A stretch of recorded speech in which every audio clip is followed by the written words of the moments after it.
स्वागत है आप सभी का आपके अपने चैनल ड्रीमर ब्रदर्स में। और आज है डे 16। तो जैसा कि मैं हर वीडियो के पहले कहता हूं कि अगर आपने पहले की वीडियोस नहीं देखी हैं तो आपको नहीं समझ आएगा। एक बेटर अंडरस्टैंडिंग के लिए आप पहले की वीडियोस देख लीजिए। ये हमारी एक 30 डेज़ की सीरीज़ चल रही है जिसमें हम वो कैप कवर कर रहे हैं अपनी ट्रिक के साथ, जिसमें हम रूट वर्ड्स को तोड़ के, प्रीफिक्स अफिक्स को तोड़ के बहुत सारे वर्ड्स चुटकियों में याद कर लेते हैं। तो बिना किसी देरी के स्टार्ट करते हैं आज का सेशन। तो सबसे पहले आपको दिख रहा नोटोरिटी, मैंने कल ही बताया था। रूट वर्ड किससे है ये? नोटस।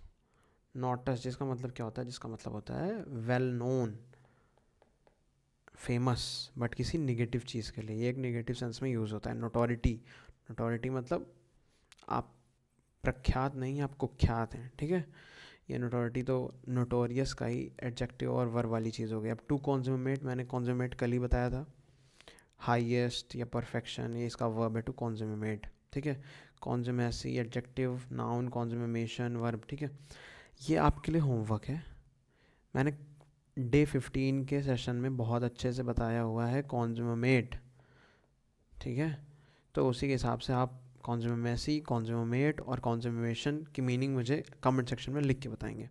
अब इनकॉरेजिबिलिटी की बात करें तो देखिए, जिस तरह से इनकॉरेजिबल क्या होता है?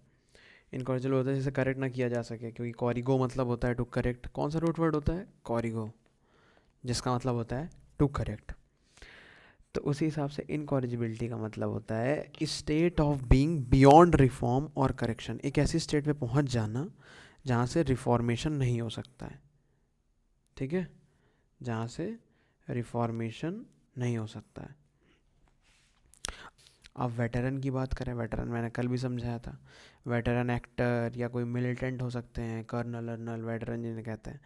तो जनरली वेटरन का मतलब हमारा किससे रिलेटेड होता है? ओल्ड, या बहुत काफ़ी टाइम से कोई किसी पर्टिकुलर प्रोफेशन में हो या कोई पर्टिकुलर आर्ट में हो, तो वो हो गया वेटरन। इसमें भी वेटस ओल्ड ही आया, यही रूट वर्ड है, सेम, ठीक।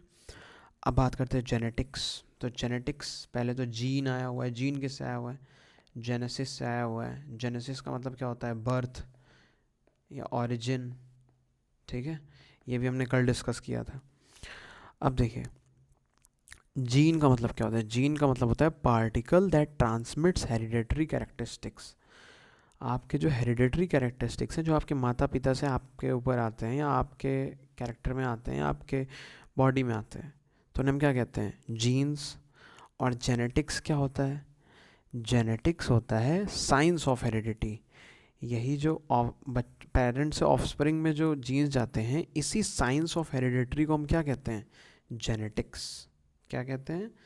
Science of hereditary. Hereditary is called genetics, ठीक। अब जेनेटिसिस्ट कौन होता है? अब भाई जेनेटिसिस्ट कौन होता है? देखिए, मैंने आपको बताया था कि ईस्ट का मतलब लग जाता है तो क्या मतलब होता है, ठीक है। तो जेनेटिक, जीन, जेनेसिस तीनों पता है। ईस्ट का मतलब कमेंट सेक्शन में बताइएगा जेनेटिसिस्ट का मतलब क्या होता है। पर्टिकुलर, मैं थोड़ा सा आइडिया दे देता हूँ। पर्टिकुलर जेनेटिक या जीन की फील्ड में जो कुछ करता है या कुछ काम, मतलब बस मैं हिंट दे रहा हूँ, वो आपको एग्जैक्ट लिखना है कमेंट सेक्शन में। अब बात करते हैं जेनेटिक क्या होता है। तो देखिए, जेनेटिक क्या होता है? जैसे जेनेटिक्स होता है वैसे जेनेटिक होता है। जेनेटिक्स हो गई स्टडी, और जेनेटिक क्या हो गया? जेनेटिक पूरा जो हमारा सीरीज़ ऑफ द, क्या बोलते हैं, जीन्स होते हैं, उन्हें कहते हैं जेनेटिक। आप बात करते हैं, जैसे लोग कहते हैं ना इनके जेनेटिक बीमारी है, मतलब बाई बर्थ है, जीन से आई है, इनके पेरेंट्स से इनके ऊपर आई है या इनके पास आई हुई है। अब जीन क्या होता है? जीन मैंने बता दिया पहले, अभी थोड़ी देर पहले ऊपर डिस्कस किया था। Particles that transmits hereditary characteristics, ठीक। यहाँ पे इसका मतलब होता है, इन्वर्ट्रेसी का मतलब होता है state of being long established in a habit. मतलब लॉन्ग, एक तरह से आप देख लीजिए कोई ऐसी चीज़ जो बहुत समय से आपके हैबिट में हो। इन्वर्ट्रेसी, इसलिए ये ओल्ड से रिलेट करता है, ठीक है। अब बात करते हैं हम एक और चीज़ की, वो क्या थी? जीनोलॉजी। जीनोलॉजी का मतलब होता है स्टडी ऑफ एंसेस्टर्स, हमारे पूर्वज की बारे में स्टडी। वहीं से हमें जीन्स आए होंगे तो वही जीनोलॉजी के अंदर आता है। क्या? स्टडी ऑफ एंसेस्ट्री, ठीक। एंसेस्ट्री की स्टडी, ठीक। अब जीनोलॉजिस्ट कौन होता है? जो ये करता है स्टडी ऑफ एंसेस्ट्री। हाँ, ये तो नॉर्मल सा लॉजिक है। अब बात करते हैं जेनिशल। हमने कल भी डिस्कस किया था।